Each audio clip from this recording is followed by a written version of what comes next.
ఇది మనకు ఇప్పుడు మనమున్న రోడ్ ఏదైతే ఉందో, ఈ 30 feet road, future 60 feet expansion road. ఇది మనకు వరంగల్ హైవే నుంచి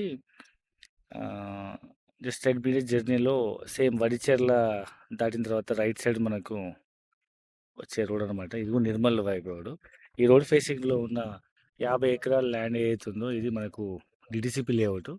దీంట్లో ఫస్ట్ ఫేజ్ 25 ఎకరాలకు ఎల్పి వచ్చింది. ఇప్పుడు సెకండ్ ఫేజ్ 25 ఎకరాలు వస్తుందన్నమాట. ఇది మొత్తం ఇట్లా BT road facing, existing 30 feet road, future 60 feet road. దీనికి రెండు వైపులా మనకు లేఅవుట్ ఉంది. తక్కువ బడ్జెట్లో కావాలనుకుంటే దీనికి ఆపోజిట్లో ఫామ్ ల్యాండ్ ఉంది. ఇటువైపు రోడ్ ఫేసింగ్లో మనకు డిటిసిపి లేఅవుట్ ఉంది.